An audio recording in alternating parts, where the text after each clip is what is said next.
आज हम जिस विषय बिंदु पर चर्चा के लिए उपस्थित हैं वो है हमारा बीएड फर्स्ट ईयर का course 6 gender school and society यानी लिंग विद्यालय और समाज। तो इस विषय पर हम वीडियो की श्रृंखलाओं को प्रस्तुत करेंगे और प्रत्येक श्रृंखला में लिंग विद्यालय और समाज के विभिन्न बिंदुओं पर हम विस्तृत चर्चा वीडियो के माध्यम से आप सभी के समक्ष प्रस्तुत करेंगे। तो आज जिस चर्चा की बात करेंगे यानी आज जिस विषय बिंदु पर हम चर्चा करेंगे वह है हमारा लिंग का अर्थ क्या है, लिंग भेद से तात्पर्य क्या है और इस लिंगीय भेद का कारण क्या है। भारत एक बहुआबादी वाला देश है और यहाँ हम विभिन्न स्तरों पर विविधताओं को देखते हैं। भारतीय जनसंख्या का लगभग आधा हिस्सा यानी 50%, जिसे हम आधी आबादी के नाम से भी जानते हैं, ये आधी आबादी स्त्रियों की जनसंख्या को इंगित करता है, सूचित करता है। और ये आधी आबादी जो है स्वतंत्रता के 74वें वर्ष के पूरे होने के उपरांत भी समाज में बराबरी का दर्जा नहीं पा सका है। बराबरी का दर्जा से तात्पर्य है कि पुरुषों के साथ बराबरी का दर्जा। पुरुषों की अपेक्षा महिलाएं समाज में आज भी हे दृष्टि से देखी जाती हैं। हम अपने समाज में आज भी देखते हैं कि स्वतंत्रता प्राप्ति के इतने वर्षों के बाद भी महिलाओं की शिक्षा दीक्षा में आशातीत सुधार नहीं हुआ है। ये शर्म की बात है। हम ये नहीं कह सकते हैं कि उनकी शैक्षिक स्थितियों में गुणात्मक सुधार नहीं हुआ है, परंतु जितनी उम्मीद थी उतना नहीं हुआ है।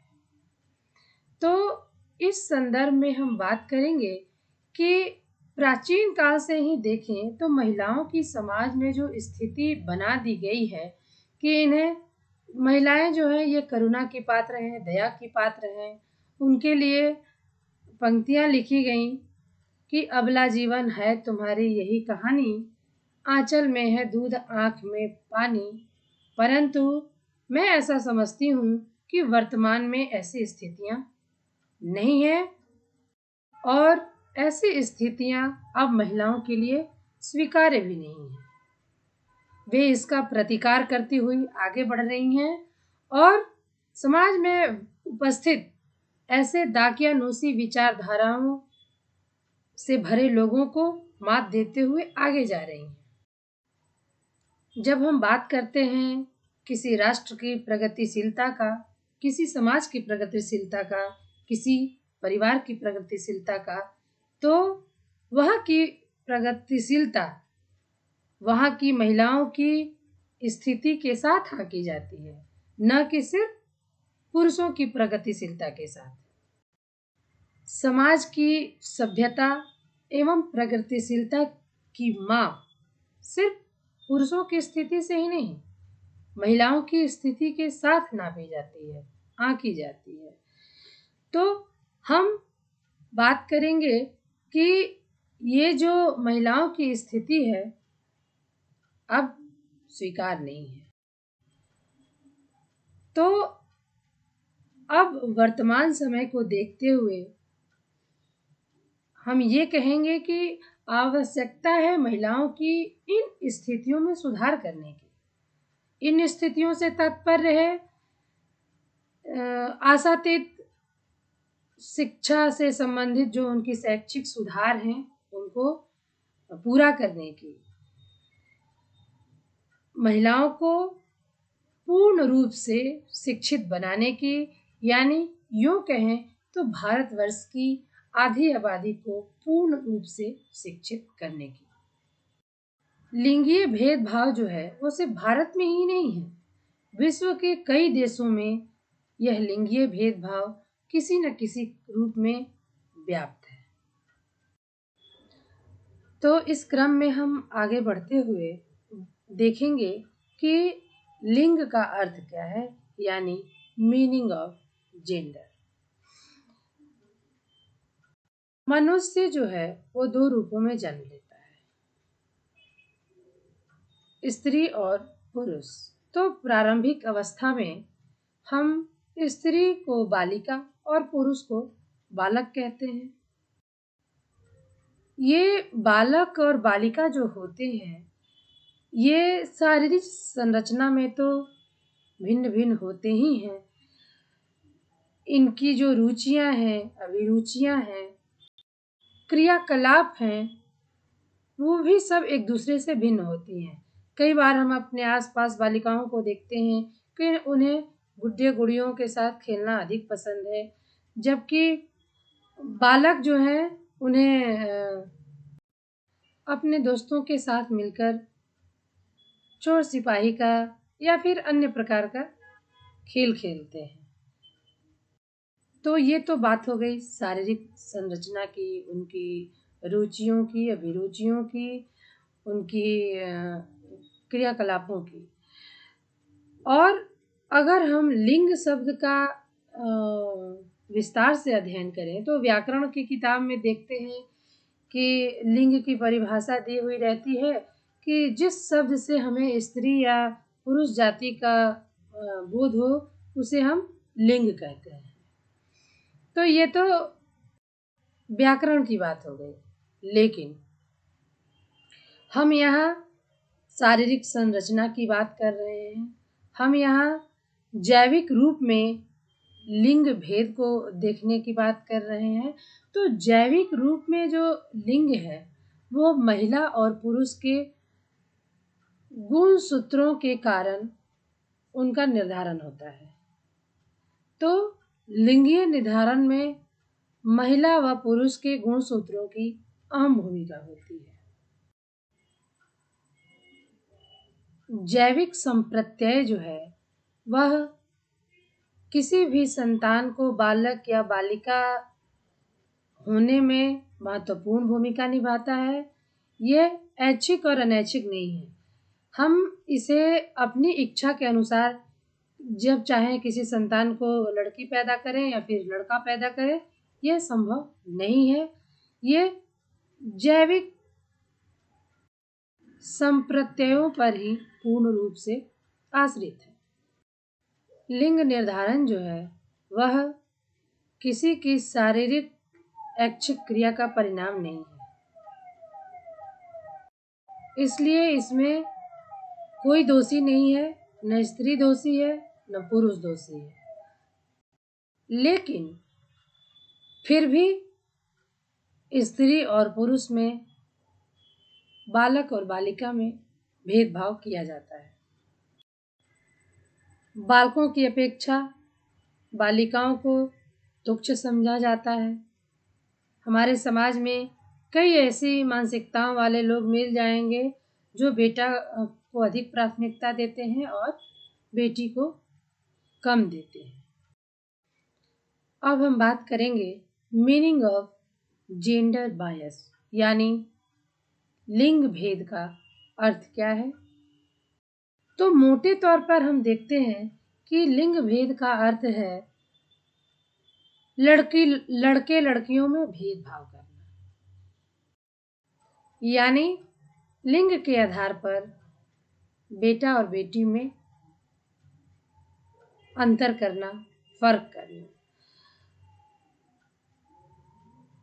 बेटा है तो उसका लालन पालन, शिक्षा दीक्षा भली प्रकार होना चाहिए, और बेटी है तो उतने ढंग से करने की आवश्यकता नहीं है।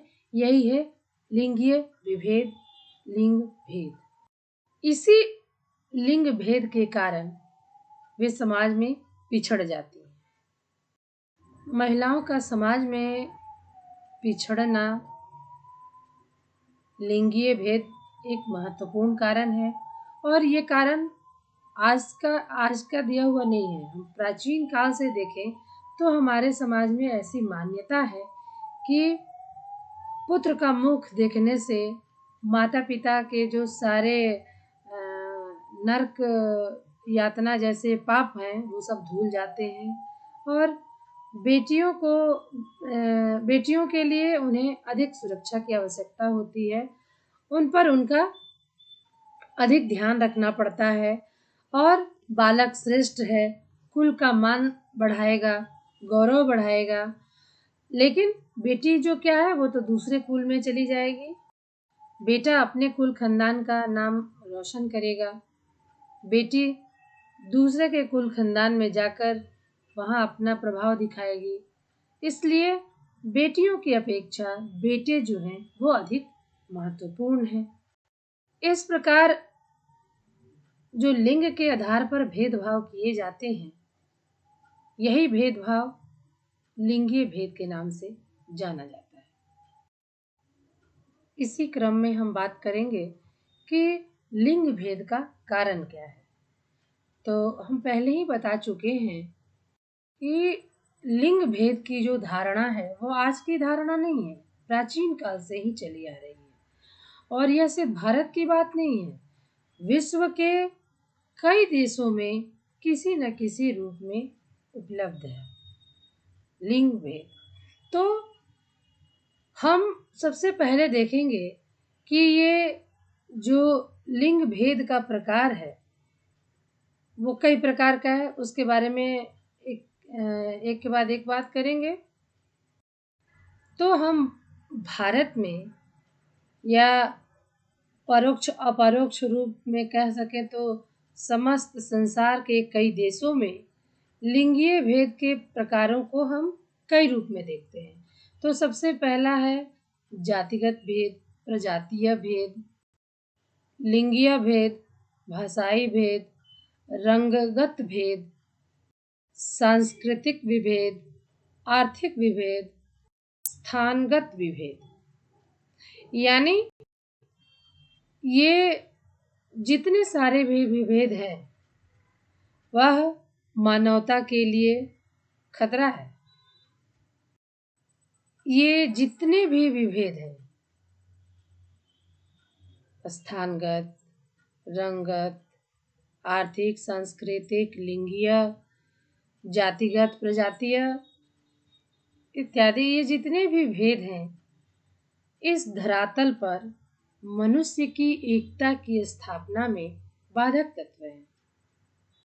लेकिन हम कई बार देखते हैं कि हमारे समाज में लिंगीय विभेद के कारण बालिकाओं का जो भ्रूण है उसकी हत्या कर दी जाती है और उसको जन्म लेने के पहले ही मार दिया जाता है। और अगर जो बालिकाएं जन्म लेती हैं, जो बेटियां जन्म लेती हैं, उनको जन्म के बाद भी इस भेदभाव वाली स्थिति का जीवन पर्यंत सामना करना पड़ता है।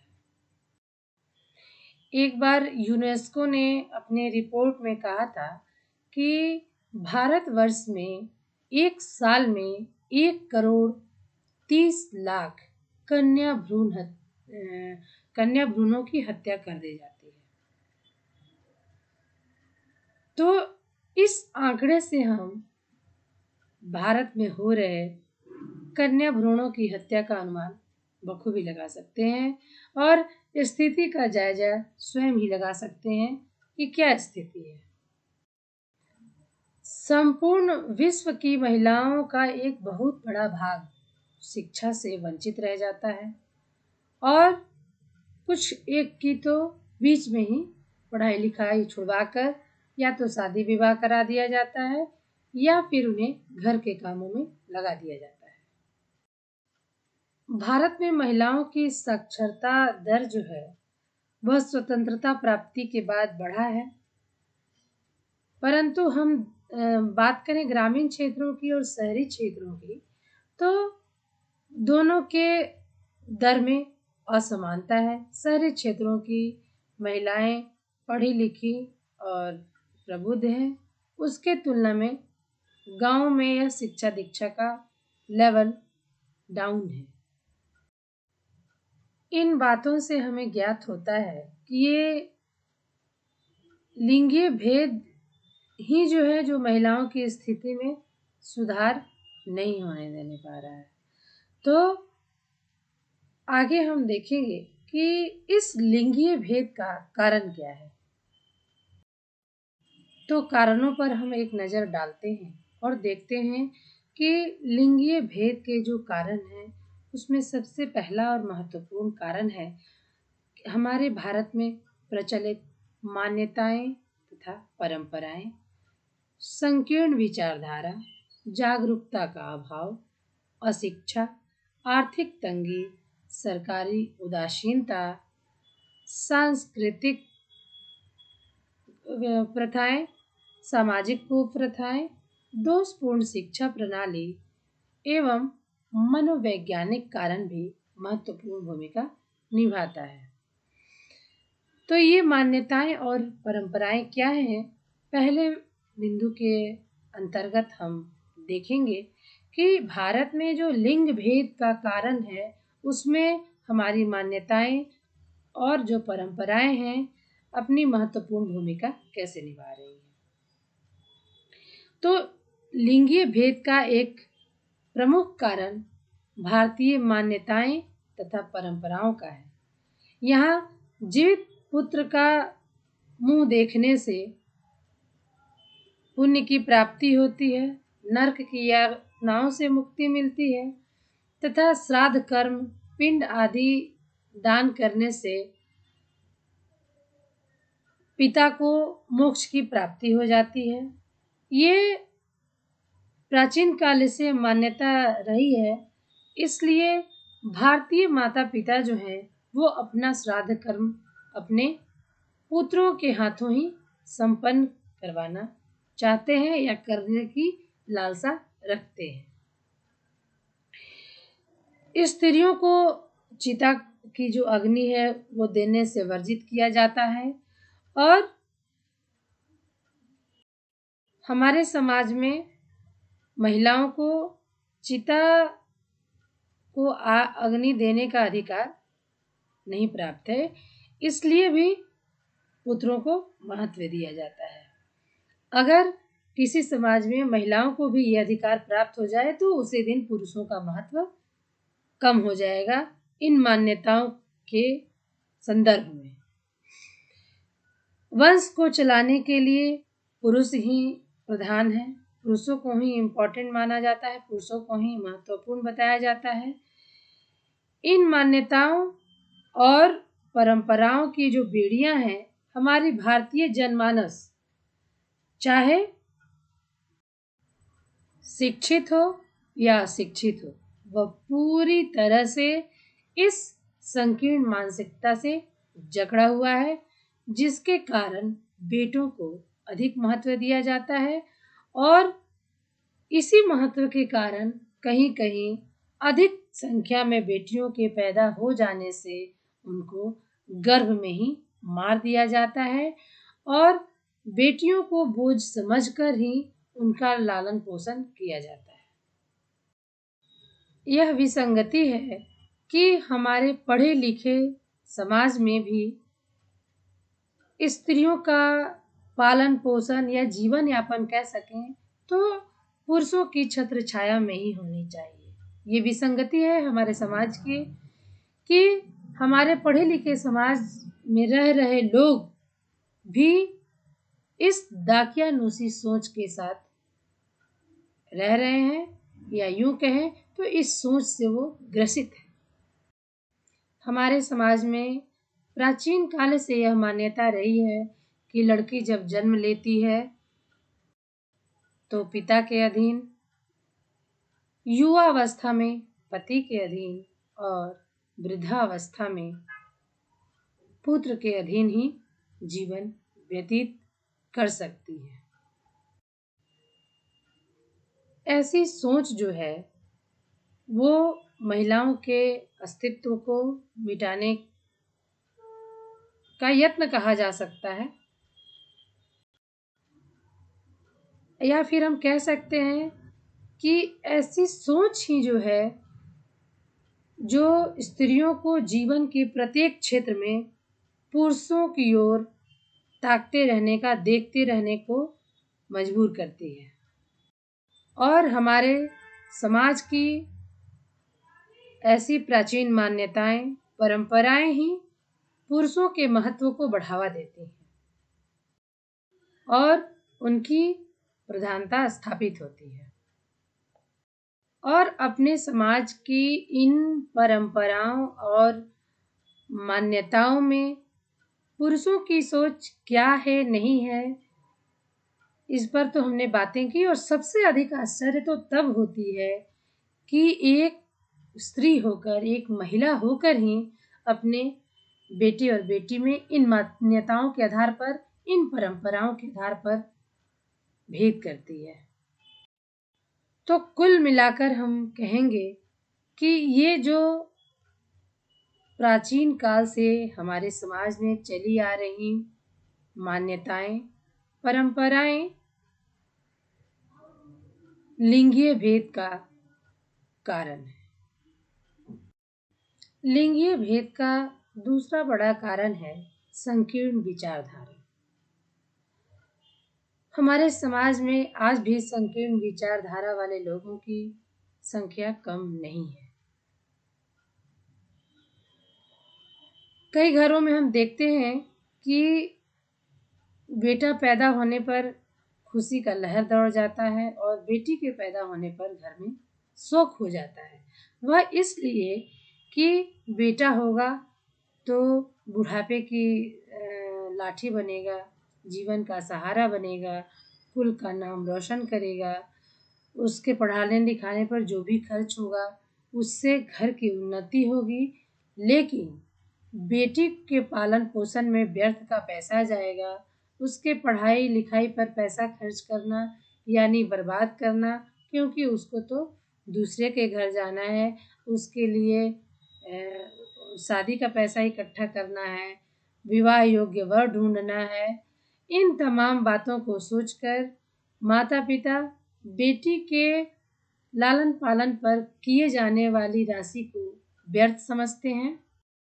हालांकि हम देखते हैं कि इस संकीर्ण सोच को आज की बालिकाओं ने, आज की महिलाओं ने तोड़ा है।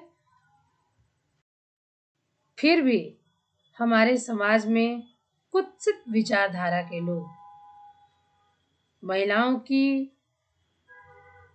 जो चार दीवारी है या फिर कार्य क्षेत्र जो है वो चूल्हे चौके तक ही सीमित मानते हैं और इस संकीर्ण सोच को तोड़ने वाली महिलाओं को उपहास का पात्र बताते हैं, उसके संबंध में परिहास करते हैं और ऐसे ही कुत्सित विचारधारा जो समाज में भरी पड़ी है उससे लिंगीय विभेद पैदा होता है। यानी समाज में उपस्थित संकीर्ण विचारधारा और उस संकीर्ण विचारधारा से ग्रसित लोग लिंगीय भेद का कारण बनते हैं। हम बात कर रहे हैं लिंगीय भेद के कारणों का, तो लिंगीय भेद का तीसरा बड़ा कारण है जागरूकता का अभाव। हम अपने समाज में जागरूकता के अभाव के कारण भी लिंगीय भेद को पाते हैं। जागरूकता के अभाव में लिंगीय भेद उपजता है।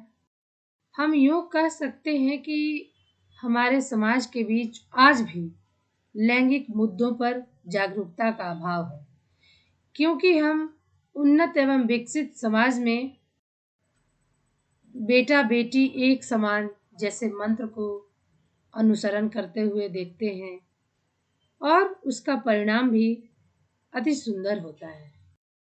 बेटा बेटी एक समान के अंतर्गत महिलाओं की शिक्षा दीक्षा में भी कोई कमी नहीं दी जाती है।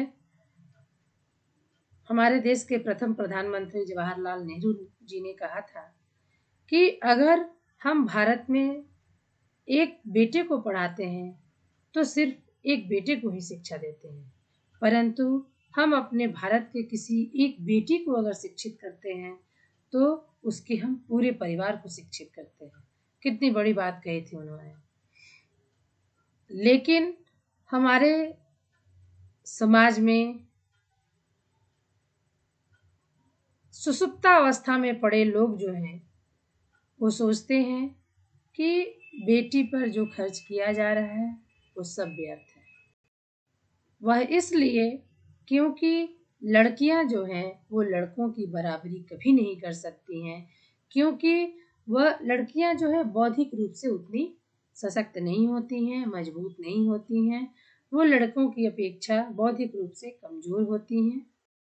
यही बेटा और बेटी में भेदभाव का जो सिलसिला है, इसी कारण लड़कियों को उचित पोषण नहीं मिल पाता है, जिसके कारण वो समाज में पिछड़े रह जाती हैं। तो इस प्रकार जो है समाज में रह रही स्त्रियां भी इस स्थिति का कारण अपने आप को हीन समझने लगती हैं। वे हीन भावना से ग्रसित हो जाती हैं और हमारे समाज में जागरूकता के अभाव में ही लिंग भेद की कारण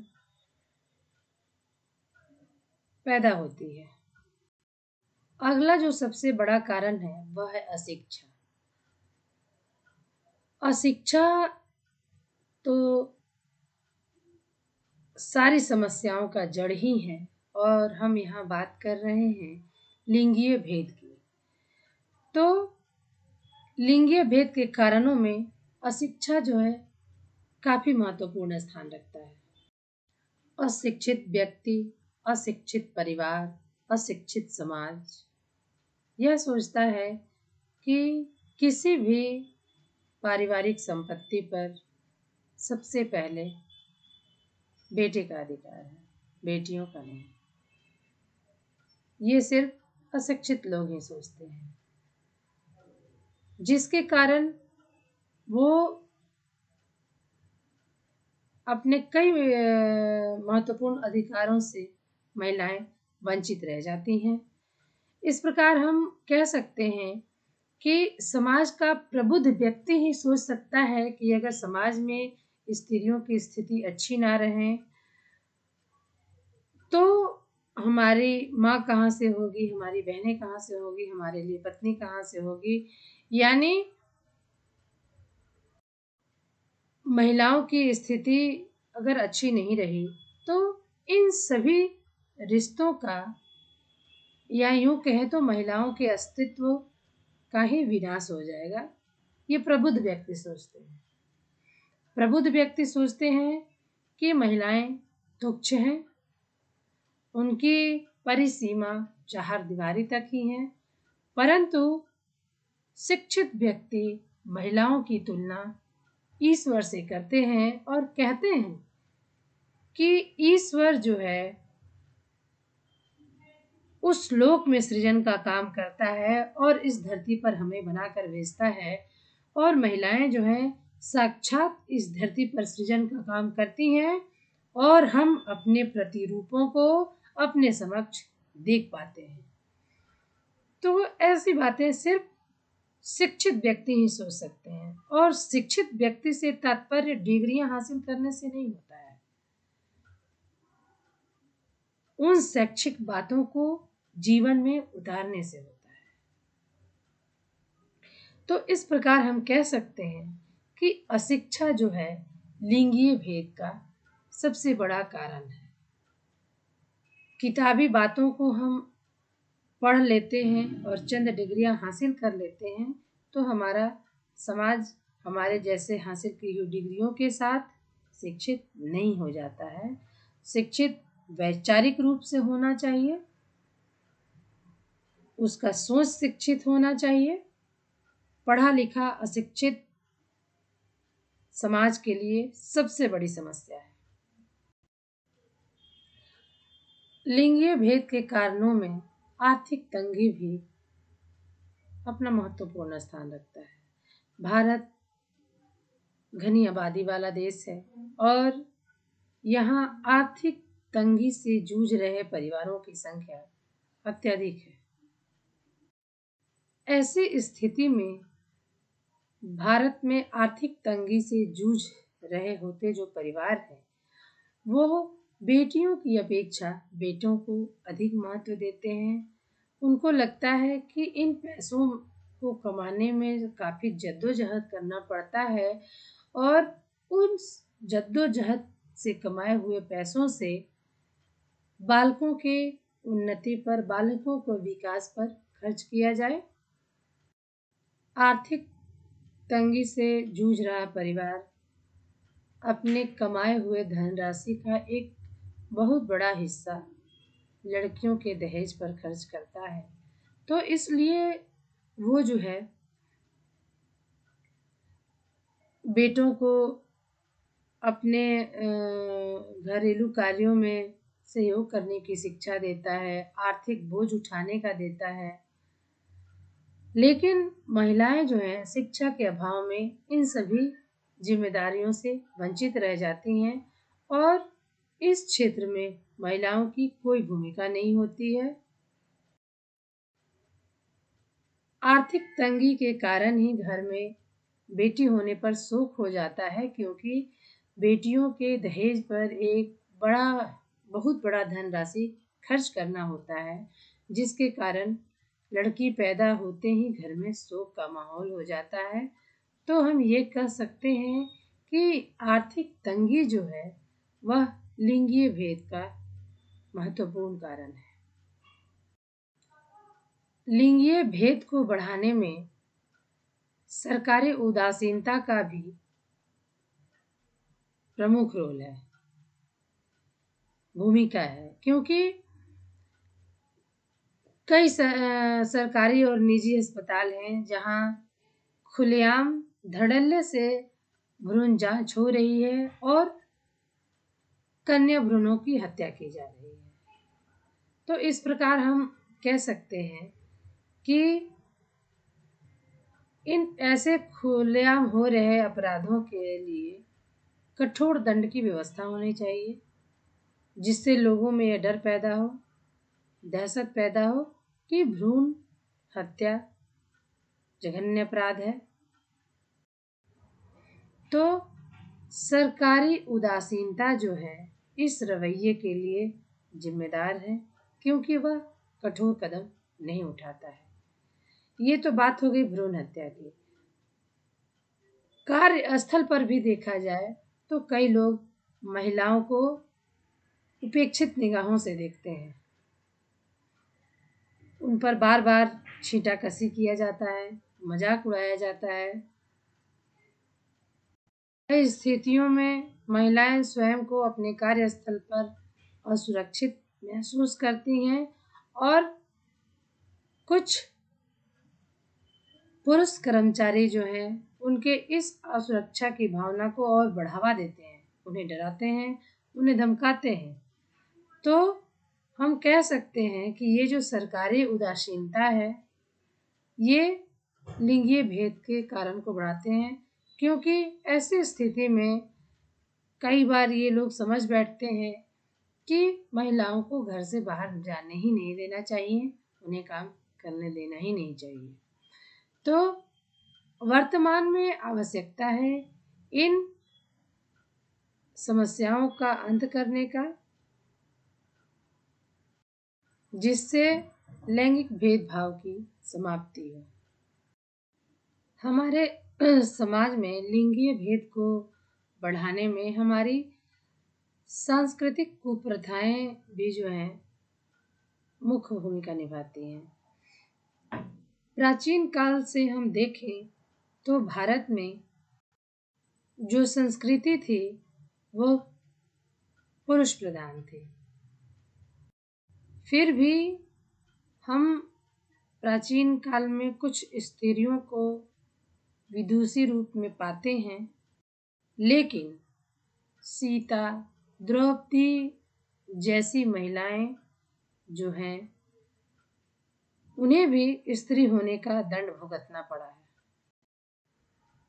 भारतीय संस्कृति में हम कई बार देखते हैं कि कई महत्वपूर्ण धार्मिक कार्यों में पुरुषों की उपस्थिति आवश्यक बताई जाती है और कई कारणों से महिलाओं की कोई आवश्यकता नहीं होती है या फिर उनकी उपस्थिति पर वर्जना होती है। तो हम कह सकते हैं कि ये जो भेदभाव है ना, पुरुष और स्त्री का जब रूप ले लेता है तो ये सबके लिए समस्या बन जाता है और लिंगीय भेद का सबसे बड़ा कारण बन जाता है। तो हमारा जो समाज है और यहाँ की जो संस्कृति है और संस्कृति से संबंधित जो कुप्रथाएं हैं वह लिंगीय भेद को जन्म देती है। भारतीय समाज में सामाजिक कुप्रथाएं लिंगीय भेद का बहुत बड़ा कारण है। आज के इस टेक्निकल युग में ये कुप्रथाएं अपना स्थान बनाए हुए हैं किसी न किसी रूप में। इस युग में भी ये तमाम प्रकार की जो कुप्रथाएं हैं, अंधविश्वास हैं, हम समाज में हमारे भरा पड़ा हुआ है। ये जो कुप्रथाएं हैं जैसे दहेज प्रथा, कन्या भ्रूण हत्या, बाल विवाह, पर्दा प्रथा, विधवा विवाह निषेध, छेड़खानी या व्यभिचार, डायन बिसाही इत्यादि इत्यादि, ये सामाजिक कुप्रथाएं जो हैं वो हमारे समाज में आज भी भरी हुई है। दहेज प्रथा ऐसी कुप्रथा है जिसकी जो जड़ें है वो भारतीय समाज में दिन प्रतिदिन और गहरी होते जा रही है। हम अपने को तो फॉरवर्ड कहते हैं, अगड़ी जाति की कहते हैं, परंतु इन अगड़ी जातियों में, इन फॉरवर्ड क्लासों में दहेज प्रथा चरम पर है और अब तो इसका प्रचार प्रसार छोटी जातियों में भी कह सकते हैं, यानी भोले भाले आदिवासी लोगों के बीच में भी फैल रही हैं।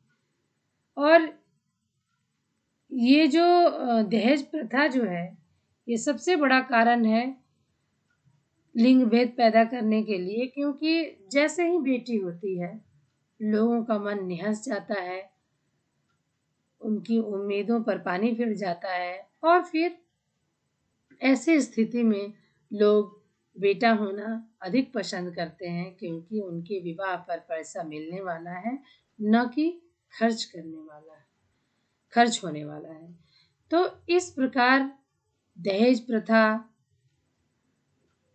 लिंगीय विभेद को पैदा करने में, लिंगीय विभेद को बढ़ाने में महत्वपूर्ण भूमिका निभाता है। सामाजिक कुप्रथाओं की बात करें तो कन्या भ्रूण हत्या भी जो है वो अपना महत्वपूर्ण भूमिका निभा रहा है, क्योंकि हमारे समाज में ऐसी मान्यताएं हैं कि जो बेटी का पिता है, जो स्त्री का पिता है, जो कन्याओं के पिता है, वो समाज में हीन है, तुच्छ है और बेटे के पिता सीना तान के घूमते हैं, उनकी समाज में मान प्रतिष्ठा अधिक है। तो लिंग भेद के कारण जो है ऐसी भ्रूण हत्या की समस्या भी बढ़ा देते हैं। बेटों के महत्व को देखते हुए अगर भ्रूण हत्या न कराया जाए तो हमारे समाज में लिंग भेद की स्थिति पैदा ही न ले। हमारे समाज में बाल विवाह जैसी कुप्रथा भी लिंग भेद की स्थिति को बढ़ावा देता है। समाज में महिलाओं की जो विवाह के लिए आयु निर्धारित की गई है उससे पहले ही भारतीय माता पिता अपनी लड़की का विवाह कर देते हैं, जिससे वह विद्यालय से, शिक्षा से, पढ़ाई लिखाई से वंचित हो जाती है। और दूसरी ओर इस बाल विवाह को पुण्य का कार्य माना जाता है और इसके कारण उनकी जो स्थिति है घर गृहस्थी तक सीमित रह जाती है और पुरुष जो है उनके साथ ऐसी स्थिति नहीं है।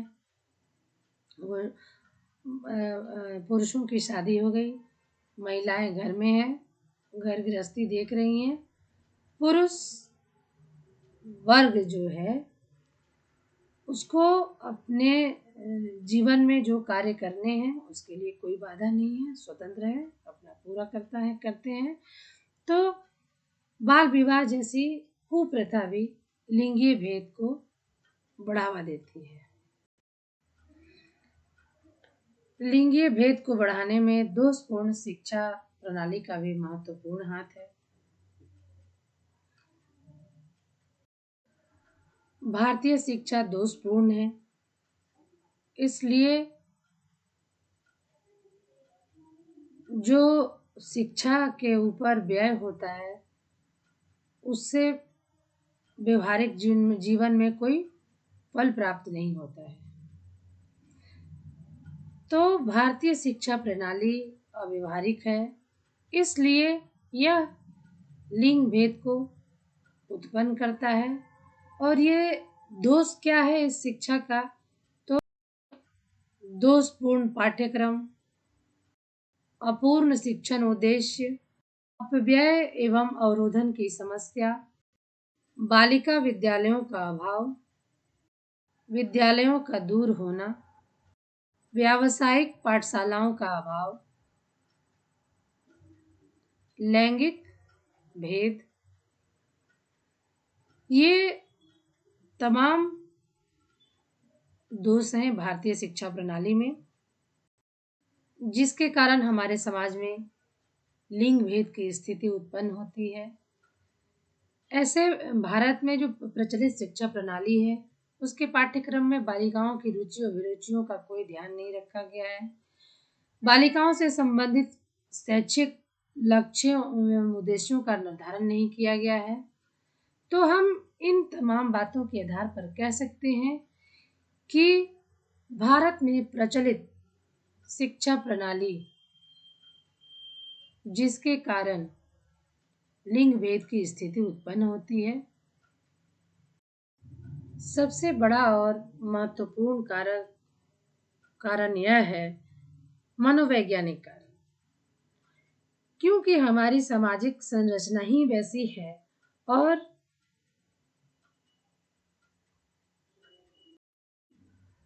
प्रारंभ से ही महिलाओं के दिमाग में यह बैठा दिया जाता है कि पुरुष स्त्रियों से श्रेष्ठ हैं। महिलाएं जो हैं उनको भगवान मानकर उनकी आज्ञा का पालन करें।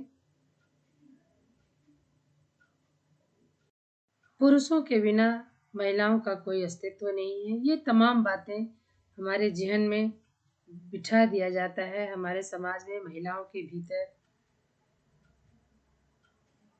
हम इसी मनोवैज्ञानिक कारणों के आधार पर कह सकते हैं कि अपने समाज में हो रहे छेड़छाड़, बलात्कार जैसे कुकृत्य महिलाओं के साथ ही होते हैं, जबकि सम्मिलित तो उसमें पुरुष ही होते हैं। तो पुरुषों के साथ क्यों नहीं होते हैं? तो ये हमारी मनोवैज्ञानिक कारण है, मन मस्तिष्क में बैठा हुआ बोध है। ये फिक्स हो गया है कि पुरुष जो है हमसे श्रेष्ठ हैं, महिलाओं से श्रेष्ठ हैं। हमारे समाज में हो रहे ये जो अपराधों का बोलबाला है उसके कारण भी माता पिता नहीं चाहते हैं कि हमें लड़की संतान हो। ये मनोवैज्ञानिक धारणा है, क्योंकि जो अपराध लड़की के साथ हुआ है वो लड़के के साथ भी हुआ है, फिर इसमें इतना भेदभाव क्यों? तो लिंगीय भेद को बढ़ाने के में मनोवैज्ञानिक कारण जो है उसका भी महत्वपूर्ण स्थान है। तो ये तो थे सभी लिंगीय भेद के कारण। अब हम बात करेंगे कि ये जो लिंगीय भेद के कारण हमारे समाज में व्याप्त हैं, तो इनको हम कैसे समाप्त करेंगे। तो समाज में व्याप्त लिंगीय विभेदों को समाप्त करने के क्या उपाय हैं, जिसमें पहला है जन शिक्षा का प्रचार प्रसार, जागरूकता लाना, भ्रूण हत्या को रोकने का कठोर प्रावधान बनाना तथा उसका पालन करवाना, बालिका शिक्षा का प्रसार करना, शिक्षा प्रणाली में सुधार लाना, बालिकाओं हेतु पृथक व्यावसायिक विद्यालयों की व्यवस्था करना, सामाजिक कुप्रथाओं पर रोक लगाना, सामाजिक परंपराओं तथा मान्यताओं पर कुठाराघात करना, सुरक्षात्मक वातावरण तैयार करना, प्रशासनिक प्रयास करना और संवैधानिक उपचार करना। इन तमाम बातों के अंतर्गत हम भारत में या भारतीय समाज में व्याप्त लिंगीय विभेद को दूर करने में हमारी मदद पहुंचा सकता है। जन शिक्षा के माध्यम से हम लोगों में यह शिक्षा का प्रसार कर सकते हैं कि हम अपने समाज में लड़की पैदा होना या लड़का होना पैदा अहमियत नहीं रखता है, दोनों का कार्य महत्वपूर्ण है। तो चाहे वो स्त्री हो चाहे वो पुरुष हो, दोनों की अपनी अपनी महत्व है, अपनी अपनी उपयोगिता है, दोनों एक समान है। और इस बात की शिक्षा हमें जन शिक्षा के माध्यम से फैलानी होगी, ताकि ये जो कारण है उसकी समाप्ति हो सके। लिंगीय विभेद को समाप्त करने के लिए जागरूकता फैलाना होगा, जिसके आधार पर हमारा जो समाज है वो लिंग भेद से मुक्त हो पाएगा। इसके लिए जागरूकता फैलाने में जो स्त्री और पुरुष का अनुपात दिन प्रतिदिन असंगत होते जा रहा है, उसमें सुधार करने की आवश्यकता है और ये सुधार जागरूकता के माध्यम से ही हो सकता है। इस जागरूकता के माध्यम से ही हम अपने समाज में स्त्री और पुरुषों में हो रहे भेदभाव को समाप्त किया जा सकता है। तो जागरूकता फैलाने के लिए हम टेलीविज़न का सहारा ले सकते हैं, समाचार पत्रों का सहारा ले सकते हैं, नुक्कड़ नाटकों का सहारा ले सकते हैं, मोबाइल, इंटरनेट, रेडियो इत्यादि इत्यादि। आज के ज़माने में बहुत सारे माध्यम हैं जागरूकता फैलाने के लिए, जिससे समाज में लिंगीय भेद की समाप्ति हो। अगर हम अपने समाज में जागरूकता नहीं फैलाएंगे तो समाज के सामने कई कठिन परिस्थितियां आकर खड़ी हो जाएंगी, जैसे लड़कों के लिए विवाह योग्य कन्या न मिलना, बालिकाओं के अनुपात में कमी। समाज में जब कन्याएं होंगी ही नहीं तो दया, सहानुभूति, प्रेम, करुणा जैसे भावों से हमारा जो घर है, परिवार है, समाज है, राष्ट्र है, विहीन हो जाएगा। तो इस प्रकार और हमारे सामाजिक व्यवस्था में गड़बड़ी हो जाएगी, छेड़छाड़ की घटनाओं में वृद्धि होगी, व्यभिचार की संख्या में वृद्धि होगी, यानी हम कहें तो पूरी पारिवारिक और सामाजिक व्यवस्था ही बदल जाएगी जागरूकता के अभाव में। तो लिंगीय भेद को समाप्त करने के लिए हमें अपने समाज में जागरूकता फैलाना होगा और जागरूकता के माध्यम से लिंगीय भेद को समाप्त करना होगा। स्त्री नहीं तो बेटा नहीं, बेटा नहीं तो बहू नहीं, बहू नहीं तो पोता पोती नहीं, यानी हम स्त्री के बिना किसी भी रिश्ते की कल्पना नहीं कर सकते हैं। सारे रिश्तों की समाप्ति है, यूं कहें तो सृष्टि ही समाप्त हो जाएगी। तो इस बात के लिए जागरूक बनाना कि हमारे समाज में रह रहे कुछ प्रबुद्ध व्यक्ति जो हैं इस बात को समझें और महिलाओं का मान सम्मान करें और इस लिंगीय भेद को समाप्त करें। भेद को जो बढ़ाने वाला सबसे बड़ा कारण है वह है भ्रूण हत्या। तो इस लिंगीय विभेद को समाप्त करने के लिए भ्रूण हत्या जैसे दुष्कर्मों पर रोक लगाया जाना चाहिए। इसका अनुपालन पूर्ण रूप से किया जाना चाहिए। इसके लिए कठोर दंड का प्रावधान किया जाना चाहिए, जिससे करने वाले व्यक्ति के मन में दहशत हो और वो करने से पहले सोचने पर मजबूर हो जाए और इस घृणित कार्य को ना करे। क्योंकि भ्रूण हत्या जो है वह लिंगानुपात रेशियो यानी दर को घटाता है। तो ऐसे में समाज की व्यवस्था का संतुलन बिगड़ जाएगा। इसलिए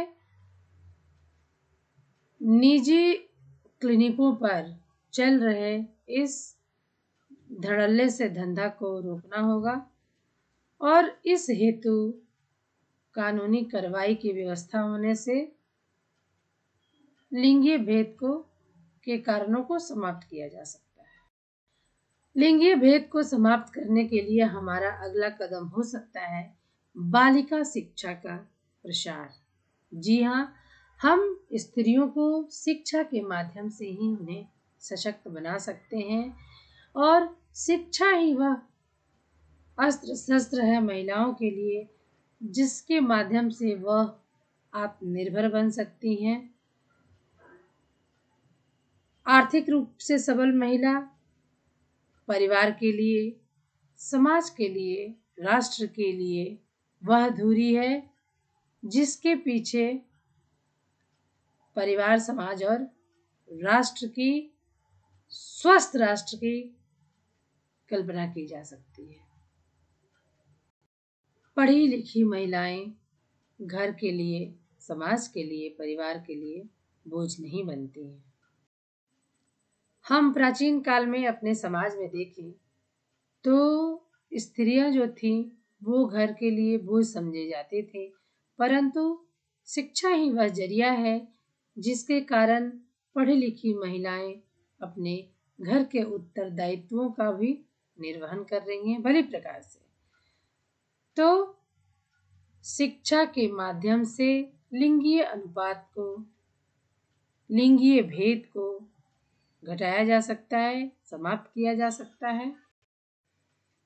लिंगीय विभेद के कारणों को समाप्त करने के लिए भारत में जो प्रचलित शिक्षा प्रणाली है उसके दोषों को दूर किया जा सकता है, जिससे ये लिंगीय भेद समाप्त हो सकता है। बालिकाओं के लिए अलग से व्यावसायिक विद्यालयों की स्थापना की जाए, जिससे वो अलग अलग क्षेत्रों में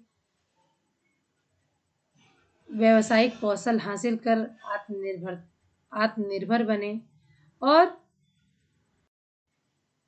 पुरुष प्रधान भारतीय समाज में अपना अस्तित्व कायम करें। लिंग भेद को समाप्त करने के लिए सामाजिक कुप्रथाओं पर रोक लगाना चाहिए, क्योंकि ये सामाजिक कुप्रथाएं जैसे दहेज प्रथा, बाल विवाह, ये जो कुप्रथाएं हैं महिलाओं को पंगु बना देती हैं, क्योंकि लड़की के दहेज देने के कारण माता पिता लड़की के जन्म लेते ही शोक संतप्त हो जाते हैं, क्योंकि अब तो बेटी हो गई, उनके लिए इतने दहेज के पैसे कहाँ से लाऊंगा, समाज में क्या मुंह दिखाऊंगा, इत्यादि इत्यादि बातें। तो लड़की, माता पिता चाहते ही नहीं कि हमें लड़की संतान हो, और बाल विवाह के कारण, बाल विवाह जैसी कुप्रथा के कारण महिलाएं शिक्षा से वंचित हो जाती हैं और परिवार और समाज में एक बोझिल अस्तित्व के रूप में अपने आप को स्थापित करती हैं। तो इस प्रकार लिंगीय भेद के जो कारण हैं उनको समाप्त करने के लिए सामाजिक कुप्रथाओं को जड़ से मिटाना होगा। लिंगीय भेद को समाप्त करने के लिए सामाजिक मान्यताओं एवं परंपराओं का खंडन करना होगा। इस हेतु जागरूकता की आवश्यकता है। लिंगीय भेद को समाप्त करने के लिए समाज में महिलाओं के लिए विशेषकर सुरक्षात्मक वातावरण की स्थापना करना होगा, जिससे महिलाएं डरे नहीं और इस महिलाओं के डर के साथ उनके माता पिता भी डरे होते हैं कि हमारी बेटी बाहर के समाज में जाएगी, असुरक्षित रहेगी, इससे अच्छा हो कि हमारी लड़की हो ही ना और हम संतान के रूप में बेटा हमें प्राप्त हो जो कि किसी भी माहौल में किसी भी प्रकार से सुरक्षित रहे। तो ऐसी सोच को समाप्त करने के लिए महिलाओं को विशेष सुरक्षात्मक वातावरण की आवश्यकता है जो लिंगीय विभेद को समाप्त कर सकता है। लिंगीय विभेद को समाप्त करने में प्रशासन की अहम भूमिका होती है। ये प्रशासन ही जो है जो सरकार के बनाए हुए नियमों का सख्ती से पालन करवा सकता है और समाज में लिंगीय विभेद को समाप्त कर सकता है। तो आज के इस कड़ी में बस इतना ही। धन्यवाद।